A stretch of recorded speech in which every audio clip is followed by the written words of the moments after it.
नाज़रीन, drama serial कफ़ारा की आने वाली एपिसोड में आप लोग देखेंगे कि किरण ये समझती है इसकी वजह से इसके घर वालों की काफ़ी बदनामी हो चुकी है। और अब किरण को एक ही रास्ता नज़र आ रहा होता है अपनी ज़िंदगी ख़त्म करने का। इसलिए किरण अपनी जान लेने की कोशिश करती है, लेकिन इसकी माँ को पता चल जाता है और वो किरण को बचा लेती है। नाज़रीन, इतनी देर में सलार और सितारा भी वहाँ पहुँच जाते हैं और सलार को भी ये बात मालूम हो जाएगी कि किरण ने खुदकुशी करने की कोशिश की है। सलार किरण को समझाता है और इसे कहता है तुम्हें खुदकुशी करने की ज़रूरत नहीं है, खुदकुशी नहीं करनी चाहिए, तुम तो बहादुर बनो इस चीज़ को लेके और लोगों का सामना करना चाहिए। लोग तो इंसान को जीने ही नहीं देते। तुम ऐसे बुज़दिल बन के आज खुदकुशी करोगी तो कल इस वजह से तुम्हारी माँ करेगी और फिर तुम्हारा बाप भी खुदकुशी कर लेगा। क्या तुम यही चाहती हो? किरण सलार को जवाब देती है, मुझसे बहुत बड़ी गलती हुई सलार भाई, और मुझे सिर्फ यही एक रास्ता नज़र आ रहा था।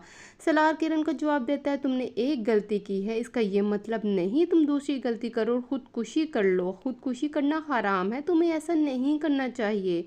और वहीं सलार जो है शौकत साहब को भी समझाता है, किरण से गलती हो गई, इसका मतलब ये नहीं कि आप इसका इसका इसको इस काम पर मजबूर कर दें और वो अपनी ज़िंदगी ही ख़त्म कर दे। नाज़रीन, दूसरी तरफ कासिम निमी पर बहुत ही जुल्म कर रहा होता है और इसे हर वक्त कमरे में बंद करके रखता है और ये साबित करने की कोशिश करता रहता है कि निमी का ज़हनी तवाज़ुन ठीक नहीं है।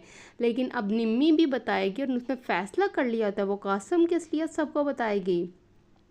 निम्मी कासम से कहती है, सबसे पहले मैं तुम्हारी जो है असलियत तुम्हारे घर वालों को बताऊंगी और इसके बाद सितारा को बताऊंगी तुम्हारी असलियत। तुम मुझे सितारा समझ रहे हो जो तुम्हारी चालाकियों की भेंट चढ़ गई, लेकिन ऐसा कुछ भी नहीं होने वाला, मैं तुम्हें एक्सपोज करके ही रहूंगी।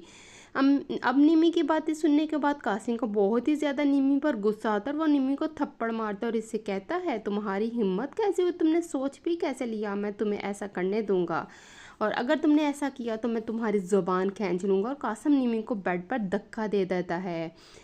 नाज़रीन, निम्मी के अपने ही गुनाह होते हैं जो इसके सामने आ रहे होते हैं। निम्मी ने सितारा के साथ बहुत जुल्म ज़्यादती की होती है। अब निम्मी के साथ जो भी हो रहा है, जो कुछ हो रहा है, वो ही दूसरी तरफ जो है वो इसके साथ जो है इसने सितारा के साथ किया होता है जो इसके आगे आ रहा है।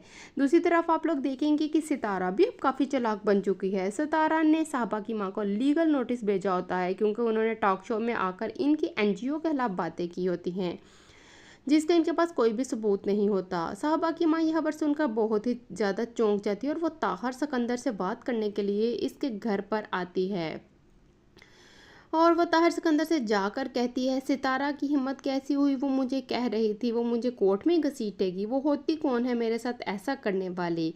इतनी देर में सलार और सितारा भी वहाँ पहुँच जाते हैं। सितारा साहबा की माँ की तमाम बातें सुन लेती है और इसे जवाब देती है, मैं ताहिर सिकंदर की बहू हूँ और मैं ऐसा कर सकती हूँ। साहबा की माँ सितारा का जवाब देती है, ये बड़ों का मामला है, तुम्हारे लिए बेहतर यही होगा कि तुम इस सब से दूर रहो। अब ये सब बातें सुनकर सलार को बहुत ज़्यादा गुस्सा आ रहा होता है और सलार वहाँ से चला जाता है। मज़ीद प्रोमो रिव्यूज़ के लिए हमारे साथ जुड़िएगा। वीडियो पसंद आए तो लाइक कर दे, शेयर कर दे, चैनल को सब्सक्राइब कर दे। अल्लाह हाफिज़।